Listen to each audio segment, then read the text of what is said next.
Salut à tous, c'est Camille. Bienvenue sur ma chaîne dédiée à l'économie domestique, au nettoyage et à la propreté de la maison. Restez avec moi pour des conseils pratiques et efficaces. Donc, au sujet de la vidéo. D'intérieur, auteur Anna Mireilova à lire 6 minutes. Publié le 23.01 2022. Croton, un natif des tropiques, et le contenu nécessite approprié. Si vous fournissez à la plante de l'air chaud, des arrosages fréquents, une humidité élevée et des douches régulières, vous ne verrez pas de caprice de la part de l'animal. Il grandira et se développera, avec une couronne décorative inhabituelle et agréable. Emplacement et éclairage.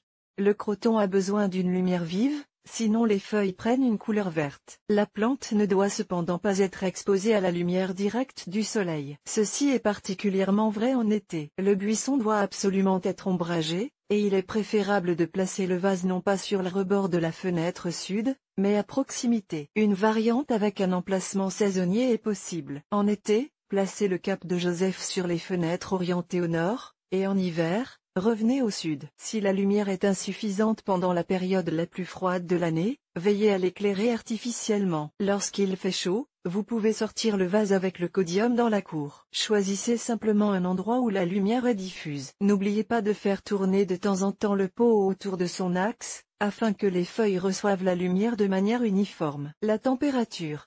La fleur a besoin d'une température stable. La pièce doit être maintenue en permanence à une température de plus 17 à. Sinon, le croton commencera à se flétrir et pourra même mourir. Veillez à ce que l'arbuste ne soit pas exposé au courant d'air, sinon les feuilles tomberont en retour. Et en hiver, pour que la fraîcheur ne s'échappe pas du rebord de la fenêtre, placez un vase avec du codium sur un support en bois ou en mousse. L'arrosage.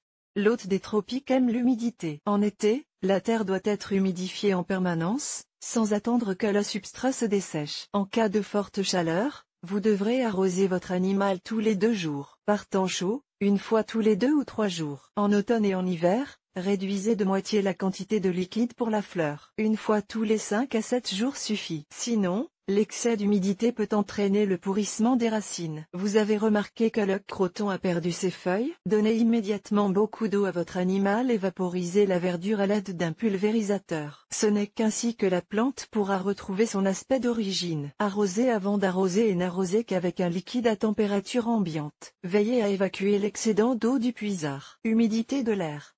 Le croton a également besoin d'une humidité de l'air élevée. Elle doit être de l'ordre de 70%. En été, veillez donc à vaporiser la fleur avec de l'eau à température ambiante. Il est souhaitable de le faire tous les jours. En outre, pendant la saison chaude, vous devez essuyer les feuilles des 2 côtés avec une éponge humide. Si la pièce est trop sèche en hiver, n'arrêtez pas ces procédures. Il n'est pas souhaitable de garder le codium près du radiateur, car cela assècherait l'air autour de la fleur. Vous devrez également donner à la plante une douche chaude de temps en temps. Au préalable, veillez à recouvrir la terre de cellophane, afin d'éviter un excès d'eau. S'il n'est pas possible d'irriguer la mie verte aussi souvent, placez une assiette profonde sous le vase, en la remplissant de pierres humides, cailloux ou argile expansée. Le sol. En choisissant un mélange de terre pour le croton, veillez à ce qu'il contienne de la terre à feuilles et de la terre à mottants. Proportion égale, ainsi qu'une petite quantité de sable. En principe, une telle composition devrait constituer un sol universel pour les plantes à feuilles caduques. Il n'y a rien de grave à ce que le substrat contienne une petite quantité de charbon de bois broyé ou de tourbe. Engrais et fertilisants. Le printemps et l'été sont la saison de la croissance active de l'hôte du Sud. Par conséquent, une fois par semaine, veillez à nourrir l'animal avec un engrais complexe. En hiver, le croton a également besoin d'être nourri, mais il suffit de le faire 1 à 2 fois par mois. Attention!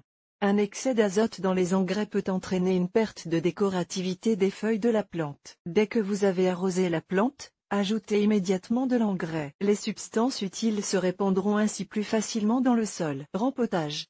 Tant que le croton est jeune, il a besoin d'être repiqué chaque année au printemps. Mais une plante adulte est tout à fait capable de vivre au même endroit jusqu'à 3 ans. Dans ce cas, il est souhaitable de changer la couche supérieure du substrat à chaque saison. Il n'est pas souhaitable de séparer la terre des racines, car elles sont très fragiles. Il est préférable de les transférer avec l'ancienne terre dans un nouveau vase. Ensuite, il faut ajouter du substrat frais. La couche de drainage doit impérativement être refaite. Elle doit recouvrir le fond du pot de 25% de l'espace. Pour ce faire, Utilisez de l'argile expansée ou du charbon de bois. Ne prenez pas un contenant trop profond. Partez du fait que le nouveau vase ne doit dépasser l'ancien que de 20 mm en diamètre. Les racines doivent être placées librement dans le pot, sans se tordre. Le fond du pot doit être pourvu d'un trou de drainage. Veillez à ce qu'il y ait une couche de terre entre la couche de drainage et les racines de l'animal. Lorsque la taille du pot de croton atteint un diamètre de 25 cm, il est inutile d'en transplanter davantage. À partir de ce moment, il suffit de remplacer régulièrement la couche supérieure de terre. Immédiatement après la transplantation, le codium peut dépasser ses feuilles. Ne vous inquiétez pas.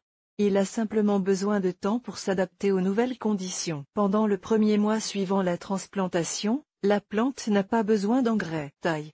Lorsque la tige du jeune croton atteint 15 cm, il faut la pincer. Tous les pincements suivants sont effectués lorsque les pousses atteignent 20 cm.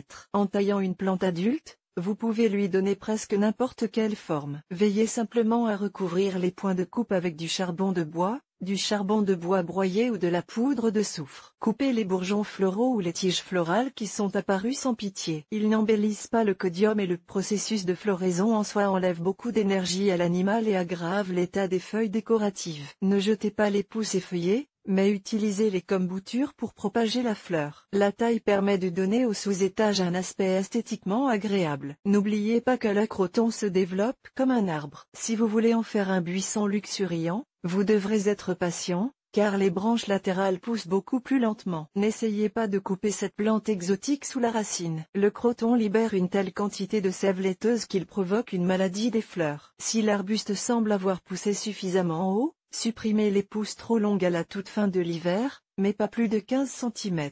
Si une ramification est souhaitée, pincez le point de croissance. Dès qu'une jeune feuille apparaît, pincez-la. De nouveaux points de croissance se formeront bientôt à cet endroit. Ne vous empressez pas d'enlever les feuilles fanées de l'arbuste. Laissez la tige se nourrir de ses restes nutritifs jusqu'à la dernière. Lorsque la plante n'a plus besoin de la feuille, elle la laisse tomber. N'oubliez pas que le croton a un jus toxique et qu'il faut donc toujours porter des gants pour le manipuler. Le vase contenant l'animal de compagnie doit être installé de manière à ce que ni les enfants ni les animaux de compagnie ne puissent l'atteindre. Hivernage.